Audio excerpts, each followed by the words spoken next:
Netflix, you don't need cable. Hop on YouTube, welcome to the hood table, where we chop up local and global events vocally.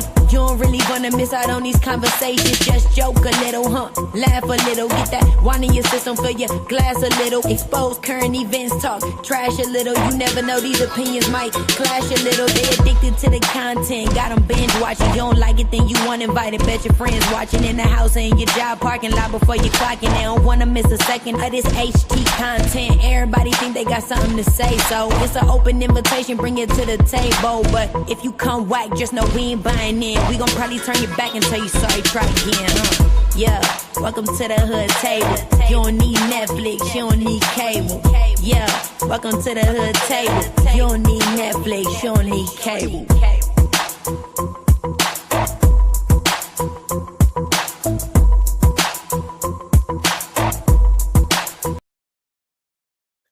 Hey everyone, welcome back to the Hood Table one more again. Please make your way on in and make sure you tap that like button and hit the share button if you can. Also, if you happen to be new here, please make sure that you subscribe to the Hood Table and also hit the notification bell so you don't miss any of our lives or our uploads. And of course, if you want to donate to the commentary, the Cash App is going across the screen. $ the Hood Table 402.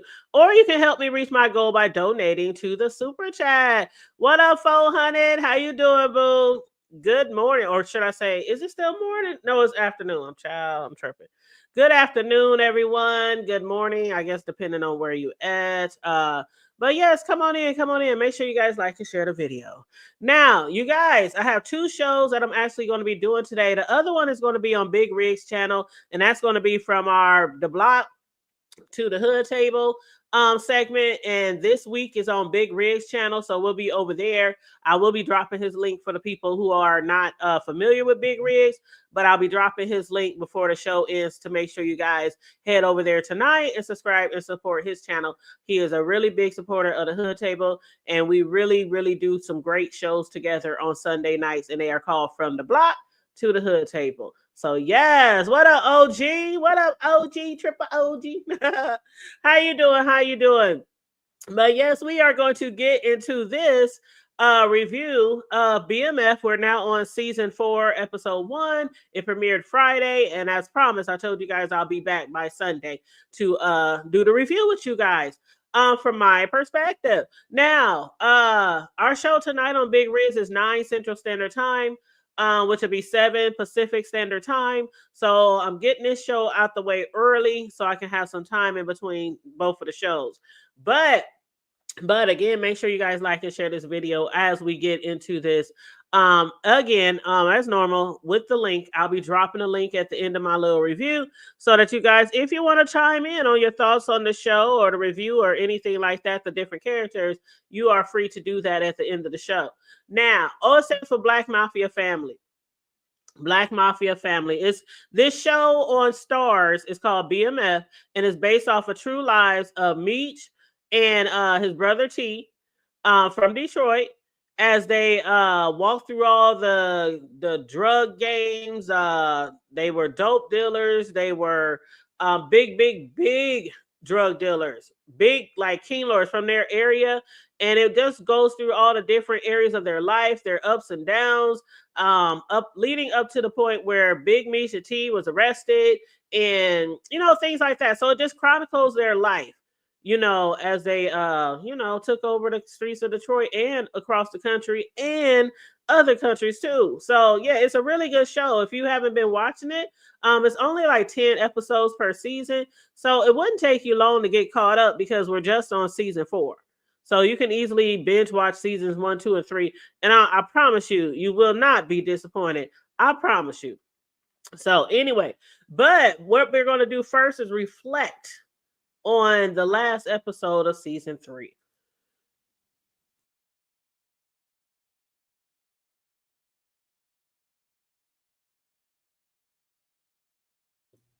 And let me get a sip before I get started. And by the way, my son's supposed to come by. It might be a second where I have to unlock my door to allow my oldest son in because their dryer broke. Excuse me. at their apartment, so they need to come over to use the dryer.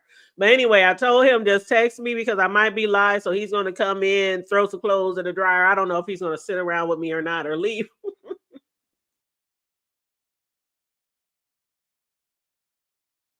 But just giving y'all a heads up.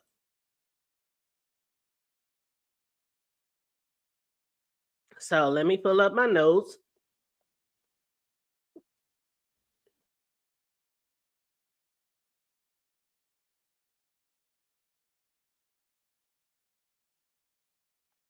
All right. So I always do this when I start a new season on a show.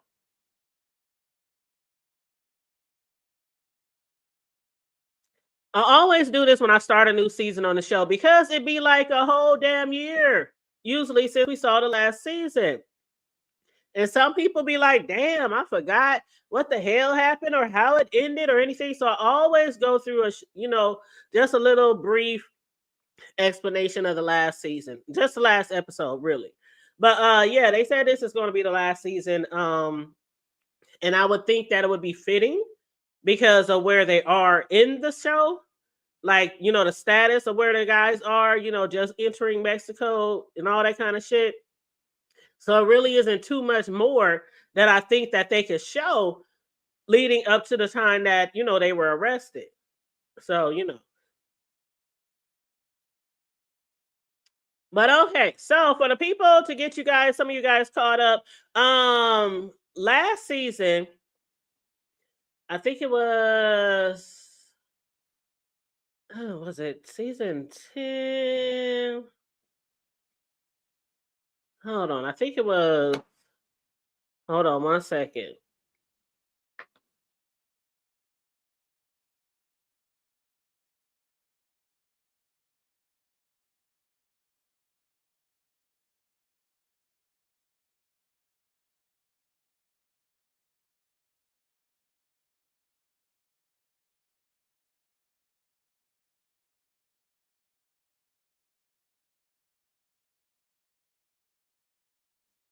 Okay, yep, it was called Prime Time. Yep. So the last season, the premiere was the finale was season 3, episode 10, and it was called Prime Time. And the reason why they called it Prime Time was because Mr. Prime Time himself, well, actually his son who portrayed him, Shiloh, portrayed Mr. Primetime, Deion Sanders, in that last episode. And at the beginning of that episode of episode 10 of season 3, we have seen Remy, he was playing around. He was out there in the impound lot, and he was basically offering a attendant a lot of cash to be able to steal Meech's van, which had dope in it. And the product, as we know, it was pure weight, and it was worth everything that Meech and T had. Now, at that time, I was like, I'm sure that Meech and T had, the same thing in mind to pay off the attendant, except for the fact that Remy had beat them to it. And now they also knew then who had gave the anonymous tip to the Red Dogs. The brothers were in need of just one of the Atlanta hustlers to fight, and they came up with Sharp. Now, Claude, before he had been killed by Remy, had already planted a bug in Sharp's ear. And with that knowledge, Duffy felt like since Sharp, was a businessman, he'll definitely want to get down with Meech, especially after finding out that BMF has a better product. It could now get past the Red Dogs. And per Kia, Kia, the homegirl, I thought something was a little off about her, but anywho, per Kia, they might have a chance with Sharp if they can run into him at JR Crickets. Now, remember, Detective Jen had paid a visit to Kobe's father and Councilman Amberson, and she finally decided that it was time to inform Comey's father that she needs his support in arresting those responsible for his daughter's death. Later, Jen, as we can recall, stopped by Henry's home, and Jen told Henry while she was there that whoever killed her cousin had to pay. Henry's ass done chopped off all her hair. Y'all remember that? I couldn't believe that scene. She had chopped off all her hair, and I thought that shit was a sew-in or something like that. But yeah, she chopped off all her hair.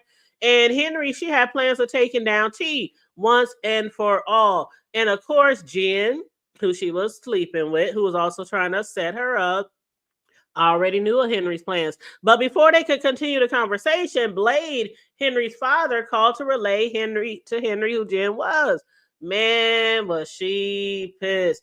When Henry found out who Jen really was, which was an undercover, in a disgusted tone of voice before hanging up on in his face, Blade told his daughter, "The cop you killed was your girlfriend's partner.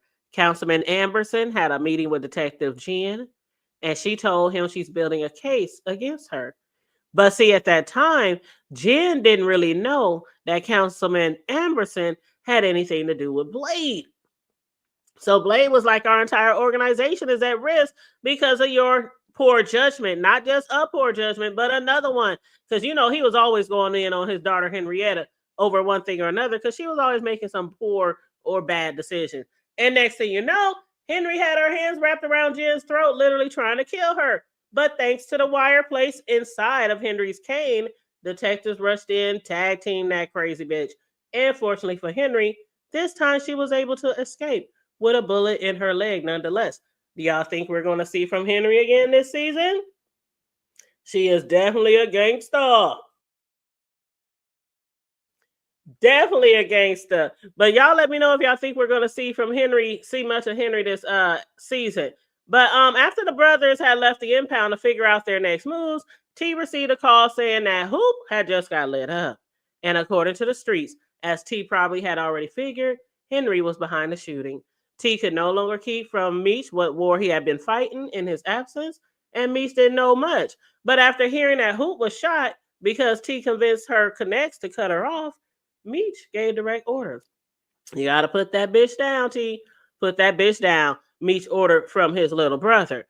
Not only was Henry going down, but Meech also promised Angel that he was going, remember Angel, the girl he was messing with?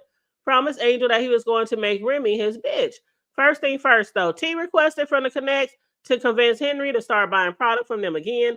And if they didn't, T would make sure that he himself would cut their supply off. What Henry didn't know was that T was going to be meeting up with her instead of the Chaldeans. Now, I don't know what all T had planned for Henry, but his plans were a little too late. After shooting her father during an argument, Jen and Bryant rushed in to arrest her. Henry couldn't even get situated in jail long enough before she was shanked and bleeding all over the dirty cell floors. So I guess that answers your question, y'all. No more Henrietta unless a miracle happened.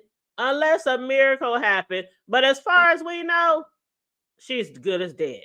Good as dead, okay? Now, will her father want any revenge, though? I'm not sure. Especially when he seemed like he hated her in the first place. So I don't know.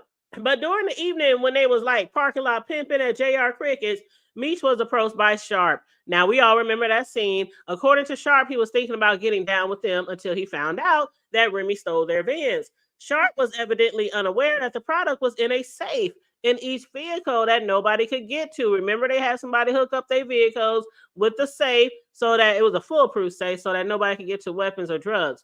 So knowing how much money he could make with Meech, with his lock on the ATL and a pipeline in Alabama, Sharp led Meech to his vans.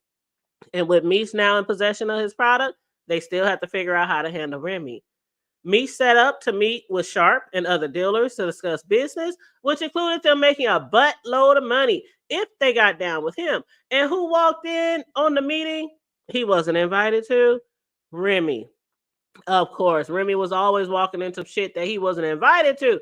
Remy still thinking that he had some sort of power. Do y'all remember that scene when he walked up in there and all his people was like, nah, nigga, we ain't with that shit anymore. Man, he couldn't pull out his gun on me quick enough. But before his entire crew, they had their guns all pointed at his heads. And angrily, Remy stormed out screaming, "Y'all ain't seen the last of me." And Remy was right. He didn't see them again. But they indeed saw him sitting at them lights where they blew his brains out. So, now, what was in it for the brothers? They had a half a ton of dope in 5 states. So much product that, T was content. Not Meech, though. Is Meech ever content, y'all? Meech is never content. It don't matter how much money, how much cars, how much jewelry, how much dope. Meech was determined to take over the entire nation. He wanted to have a half a ton flowing in each and every state, not across 5 states, but in each and every state. But how are they going to do that? Because we saw that Loco had been arrested in Mexico, right? And being that Meech is the only person that Loco trusts, the brothers had to take a trip to Mexico. And T obviously wasn't happy to hear about that. Y'all know T was pissed off. Even if Duffy was able to hold it down for them while they were gone, and Swirl oversaw his organization while Hoop recovered. Again, T doesn't want he didn't want nothing to do with it. He also doesn't understand why Meech, what did he call him, y'all? Why do Meech always gotta be a Captain Save a bro? Not Captain Save a hoe, but Captain Save a bro. The way Meech sees it, Loco has always been down with him 1000%. So he felt like he owed his loyalty, he owed his life to him, which he could have lost in Mexico. But otherwise, Meech knew that the brothers, if they didn't do this, then everything they worked for went down the drain. Now, remember, also, Charles and Lucille, as it seemed, they were, soon to be divorced with the promise of remaining friends. Lucille had let it be known to Charles that she believes that she is truly in love with the good old Dr. Maurice, but did not tell y'all that I thought the doctor was too good to be true. And as a matter of fact, what I exactly said was when they had dinner behind him that day, once inside their room, Lucille and Maurice, as I call him Mo, they begin to claw and tear each other clothes off, only for Lucille to apologetically dismiss herself so that she wouldn't end up breaking her wedding vows. Because at that time, they were still married, right? They were still married. So she hurried up and ran out of there because she didn't want to break her wedding vows. She said, I love you. I always have.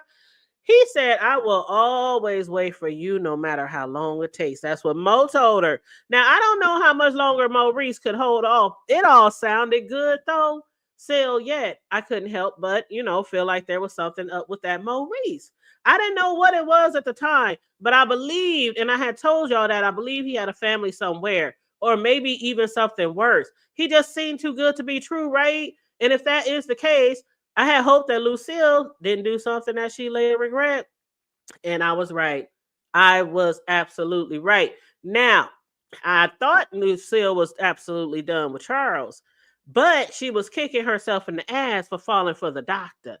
She actually slept with the doctor and probably did all sorts of ungodly things with him, only to find out that he was engaged to another woman for 2 years.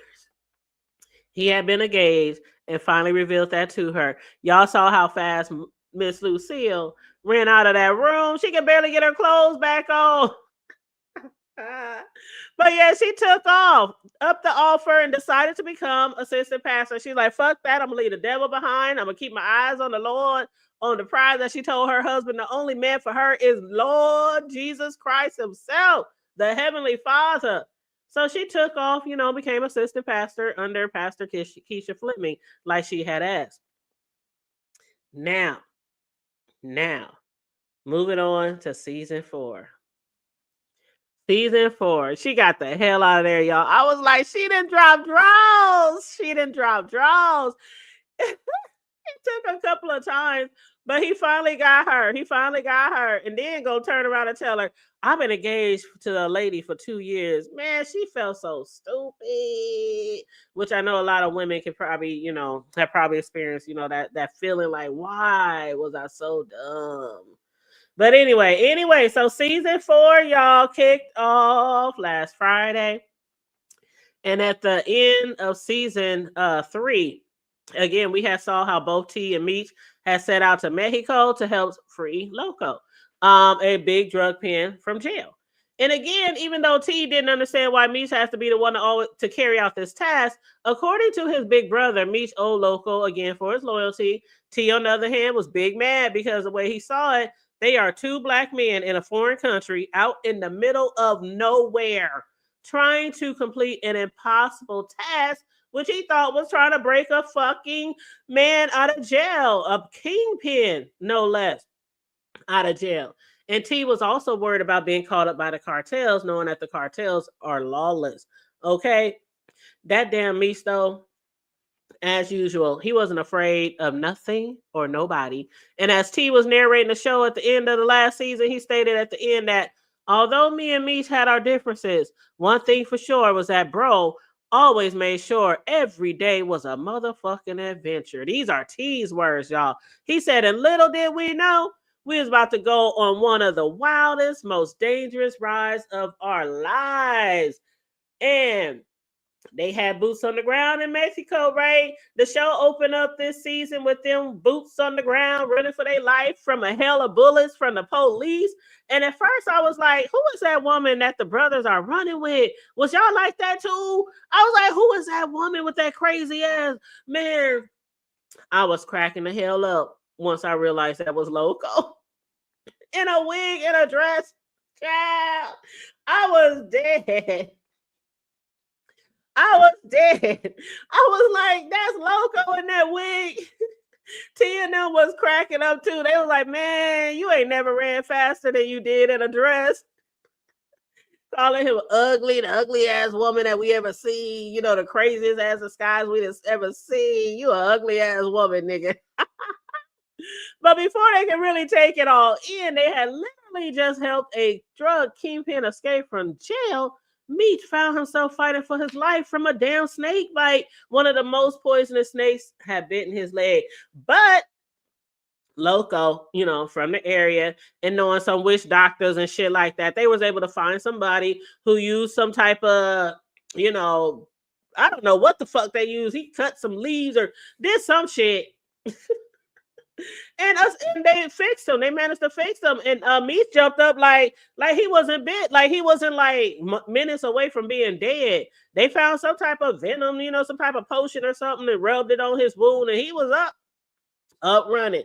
But then the show fast forward to 6 months later into the D, back to the D town, with T gambling at a casino while playing craps, and he was approached by this female named Amani, who represents the house at the, you know, casino.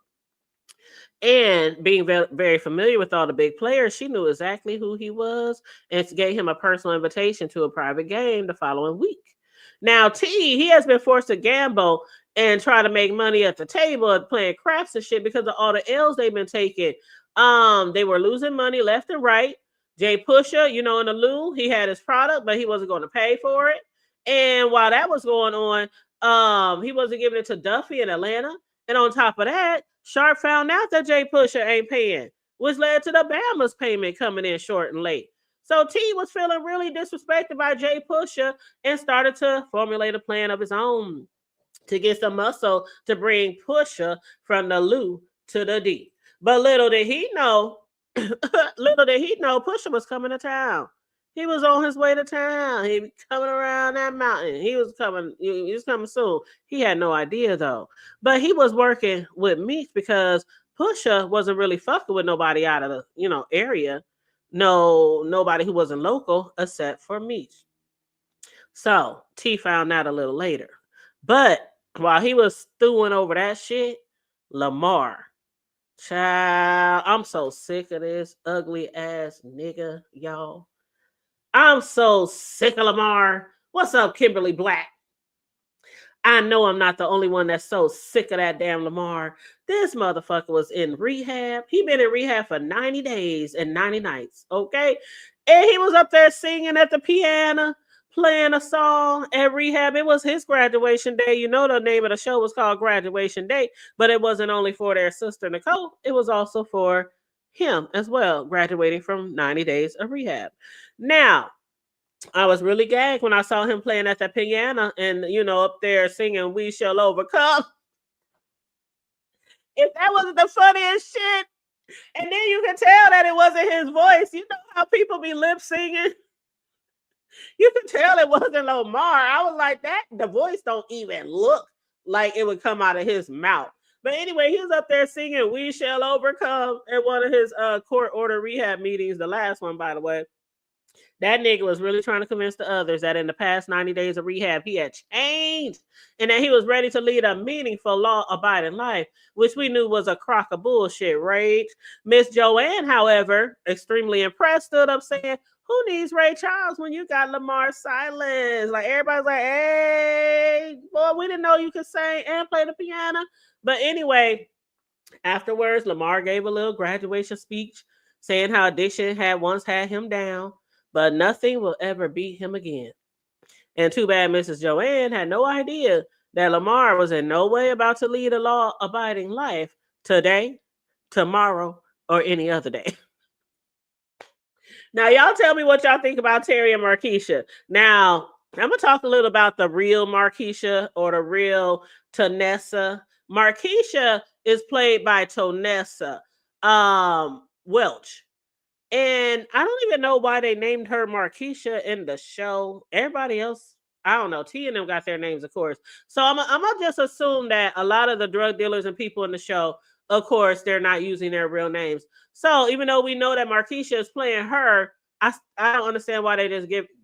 Anyway, so during the premiere, Markeisha, she told Terry or T she wanted to step her game up. She wanted to step up her pussy game, right?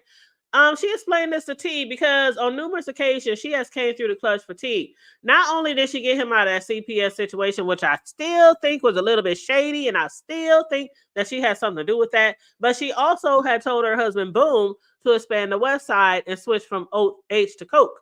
And she also was the one to remember when she told T scope out the airport for his car service. He was like low key on his own, and all those other car business services, he basically was taking over they shit. Just came out of nowhere, just started picking up people from the airport and taking them to wherever the fuck they wanted to go. But she was tired of relying on men for her financial security, and she wants to be independent. T found that hilarious because at that time it wasn't a lot of women kingpin. It wasn't a lot of women running the drug game. So he was like, shit, you ain't nothing but a pretty face to a lot of these motherfuckers. So good luck. Good luck with that. So since T wouldn't give her a way in, she made her way down to the jail to visit her husband, Boom. Boom, of course, was still pissed off that she was fucking around with T. And now she wants to come crawling back to him, talking about, I'm still your wife. You are the father of my kids. I'm the mother of your kids. You gotta help me. We ain't got shit else. But he was like, shit, ain't no wife of mine finna be in no welfare office. So we gotta come up with something. And with that, the only option was to go see if she can get some of what was owed to her husband from Isaac Roberts. Now, remember at one time, Isaac Roberts, he was fucking with Kiki down at the courthouse, right? And Kiki, who prefers to not have shit to do with him after he left her high and dry for his wife, like he left her for his wife. Y'all hear how that sounds? Not left her for another woman. He was already married. Okay. He was already married. But anyway, he was like, left her, whatever, left her high and dry. She ended up still giving Markeisha the information she needed to reach him. Now, the real Markeisha, again, aka Tanessa Wells, she so far hasn't been too pleased about the portrayal of her character in BMF. And I brought this up to say, now that Markeisha is about to make her mark into the drug world, like really into the drug world, I'm hoping that the real Markeisha Tonessa Welch will be happier with where 50-year of them is taking this role. Because before she wasn't too pleased, she wasn't impressed. As a matter of fact, hold on, let me show y'all what she has said. You said ding dong, Lamar is gone. I wish. But he does make the show. You know what I'm saying? He does make the show. So we can't hate on him too bad because he does keeps the show interesting, right? But this is what the real Markeisha said at one point in time. She said, who the fuck or what the fuck? Who wrote this part of the story? Terry in the show is 17, or T is 17. In the show, she's 26 years old with a husband who's a kingpin. She was like, but y'all got me having sex with a 17-year-old who's supposedly still in high school. So before T goes on the run, you know, he comes to my job. It's closed for the day. We sneak into the janitor's room. Y'all remember all that shit back in, you know, like season 2. We sneak in the janitor's room and have sex. And I guess he's too young to have an apartment. He's still in high school or living with his parents. She said, I guess they had Markeisha looking like a whole pedophile. That's what she had to say. So yeah, she was horrified about her character's actions on the show. She didn't understand because she said she wasn't 26. She said that he wasn't 17. She said when she started dating or messing around with T, They didn't start their romantic relationship until he was 25 years old. That's what she was saying. Now, is that in fact true? I don't know. Could she just have be saying this because she don't want to look like a pedo? I don't know. Or could he have in fact been really 25 years old? I don't know. But anyway, that's what she had to say. And again, I brought this up because I'm hoping that with Markeisha getting more into the drug world this season, that maybe, whatever they plan to do with her role, that the real Markeisha will be more satisfied with what they're about to portray or how they're about to portray her. But y'all can let me know how y'all feel about that. But anyway, back to Miss Lucille and Marjorie, the church lady. Now, Marjorie has stopped by to pay Lucille a visit without any notice. And I guess she called herself doing a pop-up visit to see if she can catch Lucille doing something unchurch-like, something ungodly. Because now that Pastor Fleming is stepping down due to her mother's illness being terminal, and Lucille is the assistant pastor, they want her to now be interviewed to be the head pastor, to lead the pastorship at New Cornerstone Church.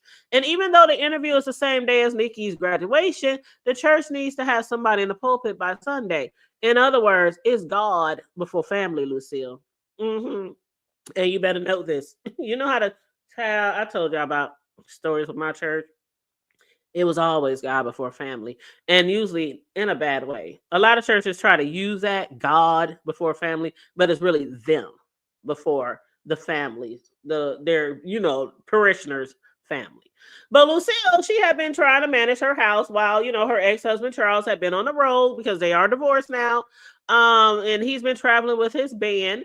And she has her sights on the pastorship as well as getting their daughter Nikki across the stage and on to college. And struggling here and there, she still has to rely on Charles, of course. He's her ex, he's the baby daddy.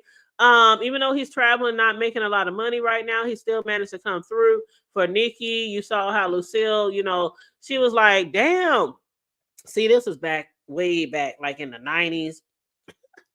If Lucille had to pay for what I charge for a cake today, or what a lot of cake decorators charge for the cake today, they wouldn't have had that cake. Because the dude, when he told her how much the cake was, he was like $70 plus transportation plus delivery or whatever. She was like, $70. You only around the corner, you charge me to bring me the damn cake. I was cracking up because I'm a cake decorator, and that shit always cracks me up when people be like, that's how much the cake costs. Like, y'all have no idea what all goes into being a custom cake decorator. Our skills are to be paid for. Okay. Like pay us what we weigh. All right. But anyway, Charles, he went in his little wallet. He was like, here you go. I'll take care of the rest. So, he's been late on his child support. She was surprised that he was able to help her with the cake because he hasn't been paying any child support. But he do help out whenever he can, until his band really gets on their feet and they really start, becoming well known and really start making some good money. Lucille, who could very well ask Meech or T for assistance, y'all know how she feels about that. She feels exactly how my mother would feel about that. Like, my mother and this family, I swear to God, like the mom and dad and the family, I mean, it's like a almost replica of my family. My mother never stepped out, as far as I know, on my father and slept with, some doctor who was engaged to somebody else. None of that kind of shit. But one thing she did not like is when, people in the family might have done something they shouldn't be doing, something and she thought it was ungodly. She didn't want no parts in it. Don't try to offer her no money. She was like that. And that's how Lucille is. She don't care how many millions of dollars they make. She will fucking scrape. She will scrap and scrape and work 10 jobs to feed her family before taking money from T or Meech. She always put her foot down, right? But Charles, on the other hand, he don't give two fucks. Okay, he will take money from me. He will take money from T. Matter of fact, y'all remember when he was putting houses in his name? Do y'all remember that? Hmm. You said Vivica Fox did a movie on her, the real mother. Yes, they did. They did do a movie on her, and it was called the what was it called? The First Lady, Black Mafia family's first lady. Yeah, she had, and I did watch that. I did see that movie as well. But yeah, I did watch that. Because y'all know T, which they call Southwest T in real life, you know, he was basically with her for quite some time. She was a longtime girlfriend of T. And she became the first lady of Black Mafia family. That's how she got that name. But she was one of several queen pins, and she ended up starring in the BET crime docuseries American Gangster Trap Queens as well. Remember that?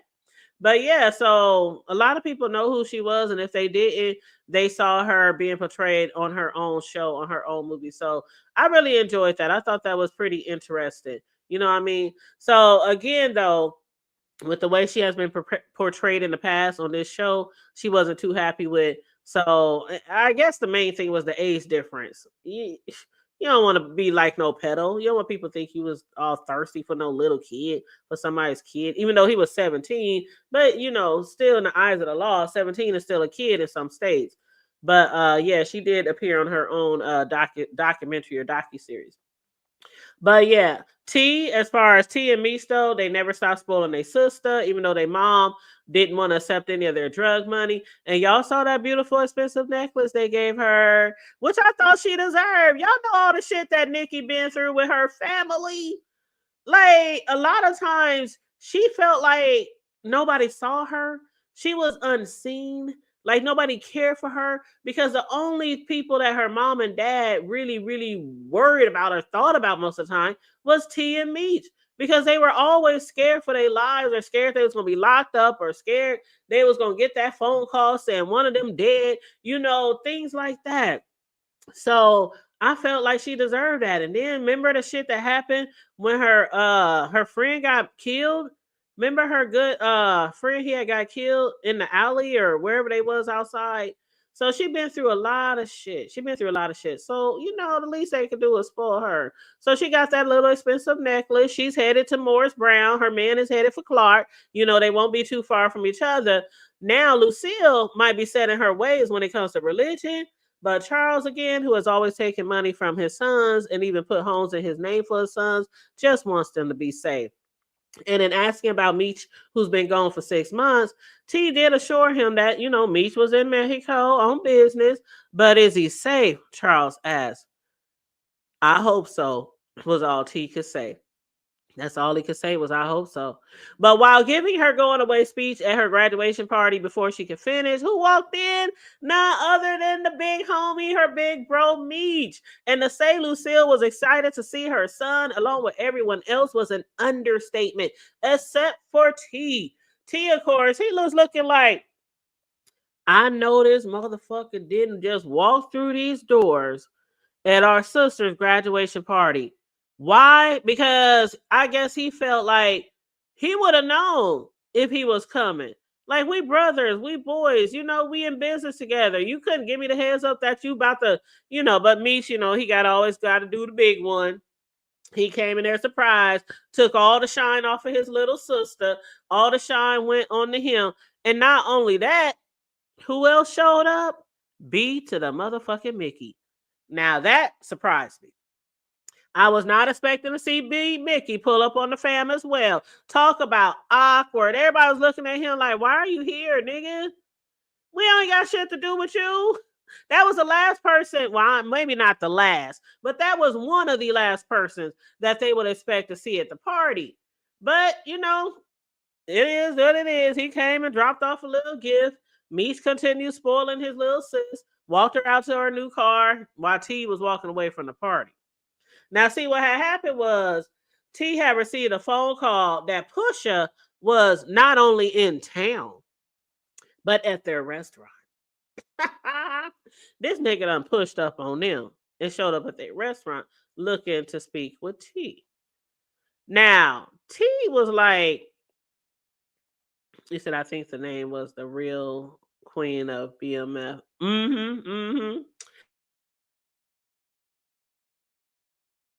Yep, it was one of the black mafia's family first lady. Hmm. But yep, so T had received a phone call.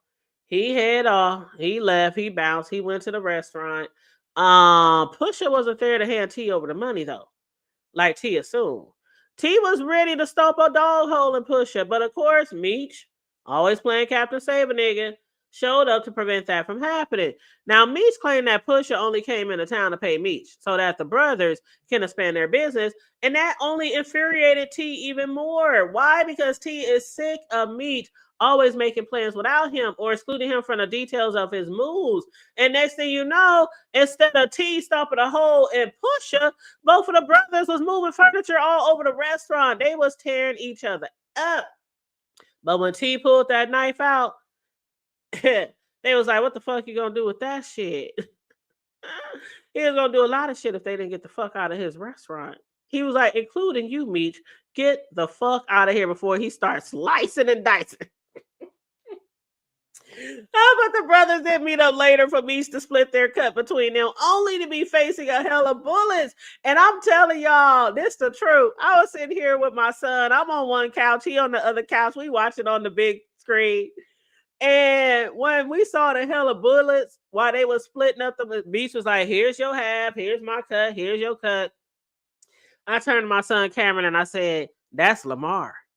That was before I even saw who was shooting.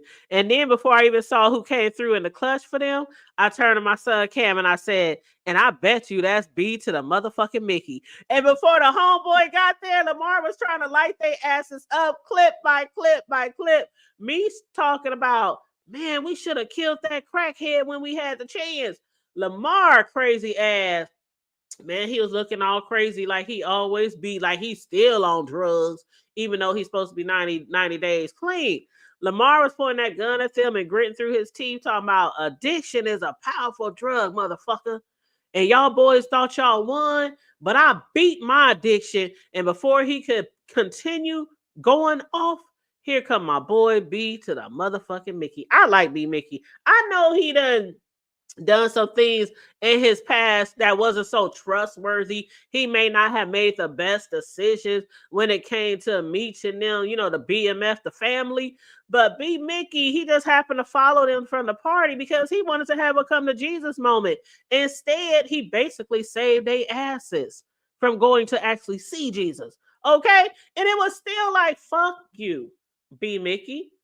The brothers still don't want shit to do with him. They was like, you think that make up for all the shit you did in the past? Fuck you, nigga. And they ran the fuck up out of there, leaving B Mickey over there with old boy's lifeless body. Mm. Mm. Ain't that some shit? Ain't that some shit? He just say they lies. B Mickey just say they lies. And they talking about, and it's still to the dirt. Okay. But what do y'all think about the last scene of the show? Markeisha managed to get a connect down to the South Carolina to help out T and them expand.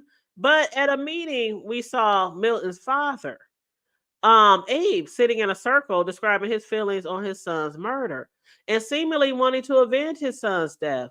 And then across from him was Detective Bryant, who we know had also lost his son, but to suicide. Remember, his son was locked up and then beaten and raped in jail. And because his son felt so ashamed, because his son was always trying to make his daddy proud, but he felt so ashamed and embarrassed that he wasn't able to fight them off, he hung himself in jail. And if looks could kill, Detective Bryant absolutely had vengeance in his eyes. So y'all let me know what y'all thought about that scene. What do y'all think Detective Bryant got up his sleeves? Y'all, I think this is going to be a very, very good season. I am looking forward to seeing if B Mickey and them is going to end up hooking back up with the brothers. If he's going to make his way back into the family.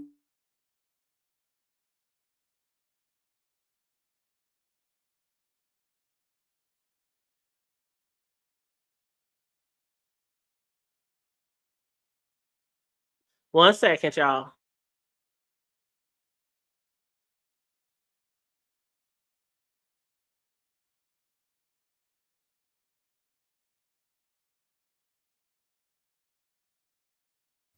All right, y'all. Thanks for being patient. I told y'all my son was on his way, so I have to open the door. But anyway, so y'all let me know what y'all think, what y'all looking forward to happening in this show. Again, I'm looking forward to seeing Markeisha progress into drug trade and become the first lady, the real like drug mafia queen pin that she has set out to be. I'm also looking forward to seeing if B Mickey is going to join the family again, if they are going to end up forgiving him. I'm looking forward to see how um, Abe and Detective Bryant are going to set out to get their vengeance, to get their justice for their sons.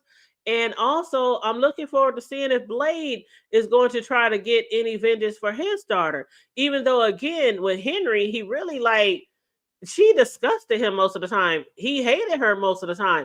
You know, she was always like either embarrassing him or doing something, stupid, something that he preferred her not to do, not making wise decisions or choices. So I'm looking forward to see if he's really going to care about her death. Even though hell she deserved it, she absolutely deserved to die. Okay, that was one of the other characters that really made the show kind of interesting. But some people was like, "Man, she don't really need to be a part of the show. She ain't bringing that much to the show." But it is what it is. But anyway, y'all let me know how y'all feel about those particular characters or storylines, and also as far as their daughter, Nikki, her relationship with her boo, who's going to be going to Clark. She's going to be at Morris Brown. They're not going to be too far from each other. Let me know how y'all feel about that. Um, if y'all see her continuing on to college or maybe being sidetracked while she's in college. She's away from her family finally. She's always been like, I can't wait till I get out of this house. I can't wait till I go to college. You guys are crazy. She doesn't really like to be a part of this crime world, even though she don't have no parts in it, but her brothers do, and shit always seems to come back to their doorstep whenever shit happens, or their parents or them is really worried about their brothers. I mean, their sons or her brothers. So y'all let me know what y'all feel about that. If y'all want, I can drop the link if anybody wants to jump up here and chit chat. On a link. I can give you a few minutes. I can drop the link and see if anybody wants to join me. Otherwise, I'm just going to end the show because I done gave my little old review. So I'm gonna end the show, and then tonight again I'll be live over on Big Rig's channel, and we'll be over there having a discussion at 9 p.m. Central Standard Time and 7 p.m. Pacific Standard Time.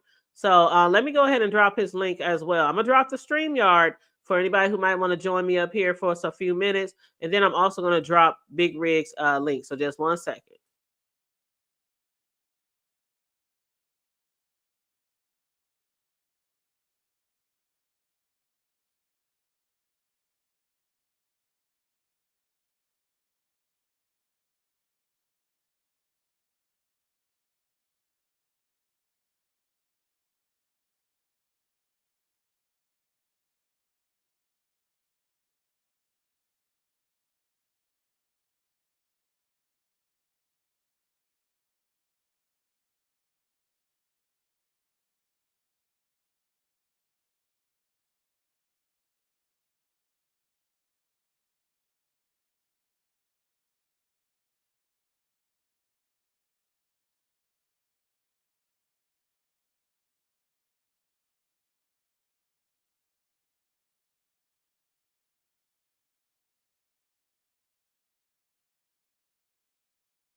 All right, y'all. So that is the StreamYard link for anybody who might want to join me for a few minutes to discuss the first season of season 4 or anything about the show. I'll give y'all a few minutes to decide if anybody wants to hit the link. Otherwise, like I said, I'm gonna enjoy the rest of my Sunday and chillax. I got my oldest son over here But I'm gonna just chillax and get ready for my show tonight with Big Riggs. And I did drop Big Riggs link in the chat as well. So make sure you guys go over there and support him. Subscribe to his channel if you're not already subscribed. He does shows throughout the week on his own channel, you know, with his content and things like that. Especially Wednesday is West Coast Wednesdays. He did go live last night, or was that Friday? Yeah, he went live on Friday. We haven't seen him go live in a minute, so you know, he was like, "Let me just pop out on my folks and shit, you know, on the fam, on the block." And he went live Friday night, which was a really good show. But on Sundays, we do a show called From the Block to the Hood Table, and we just flip flop every week. My channel, then his channel, then my channel, back to his channel. You know, we've been doing that. So tonight is his channel, so we'll be over there. You said, do you think all that 50 mess was promo for the show? Oh, you mean the mess with Diddy, or what mess? Exactly. Hit the link, Noble, or are you at work?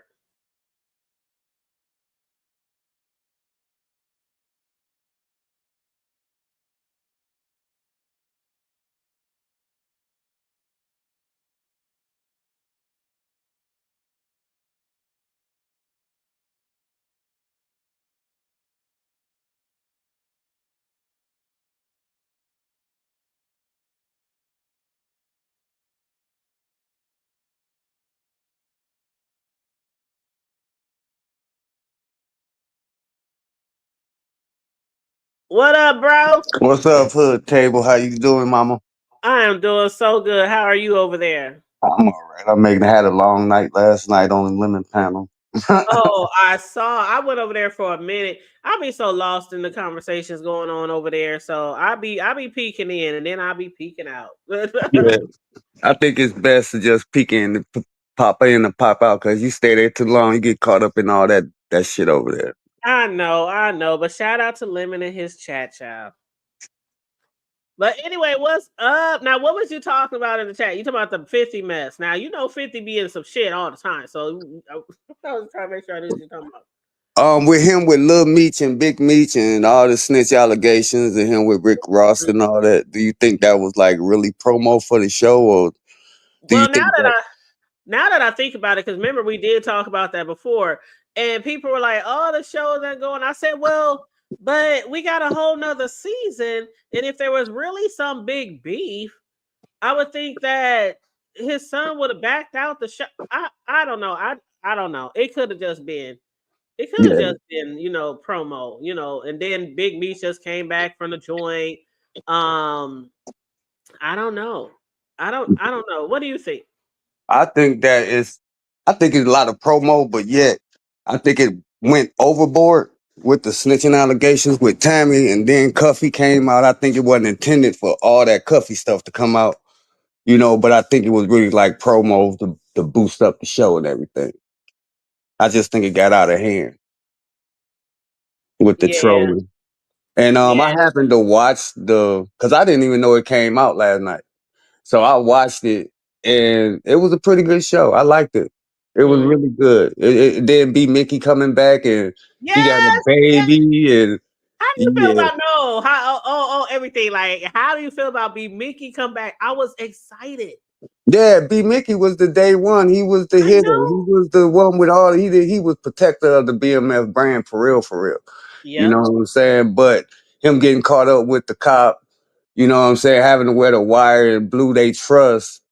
You know what I'm saying? I guess now he's trying to come back like, hey man, I'm with y'all. And then when Lamar was shooting at him, he shot Lamar a couple of times, you know what I'm saying? They was like, man, what you doing here? I'm like, man, he just saved y'all life, yo. That's what I said. They talking about what the fuck you doing here? It's still to the dirt. I'm like, he just literally saved y'all life. Give him some grace. Yeah. Ugh, That was like one of the best parts of the film, right? The show right there, when B Mickey came from out of nowhere and really yeah. actually saved their life, because Lamar, he was about that bull crap. He was about to man. He was about to light their asses up. And I don't know if he was here when I was telling the people in the chat. I said me and my youngest son Cam was watching the show together, and so when they were putting the money and splitting it in the trunk, and we saw the bullets fly, I said, I know that's Lamar. And then when we saw Lamar get shot, before they showed B Mickey, and I said, and I bet you that's B Mickey. I And I thought it was was gonna. so happy. I thought it was Sterl, a big man that shot, but when I saw it was B Mickey, I was like, "Oh no, B I Mickey, knew it what's was B up?" Mickey. I'm telling you, my son was sitting here looking at me like I said, and I bet you that's B Mickey. When B Mickey came around with that damn gun, I was jumping up and down like I told you, nigga, that was B Mickey. That's my nigga right Yeah, there. that's one of my favorites of the show. They had if they brought Lamar back, they had to bring back B Mickey. Mm-hmm. Mm-hmm. Yeah. But yeah, I just Absolutely. wanted to jump up here for a minute. I saw you was getting ready to end your show, and you asked me to come up, and I just wanted to get my opinion a little bit. That's all. Hopefully, I catch you Well, at the I'm glad you beginning. did.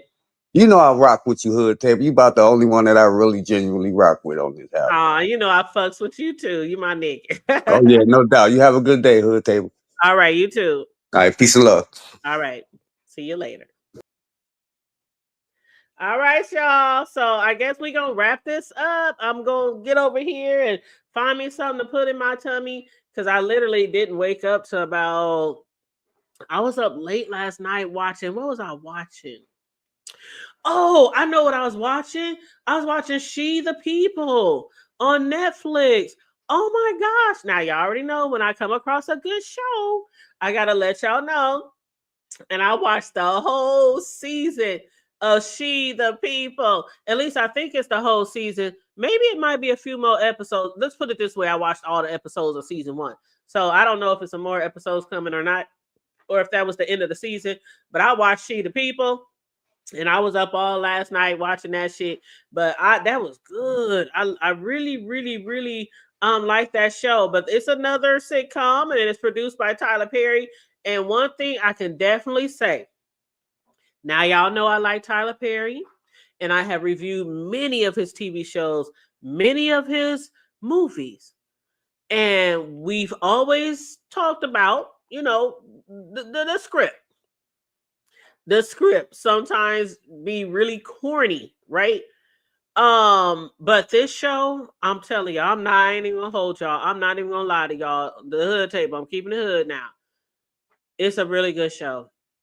The script is not only very funny and entertaining, but it has some serious moments too. But for the most part, it's kind of along the comedy line, but it's not the corny Tyler Perry bullshit uh uh drama TV sitcom soap opera type of it.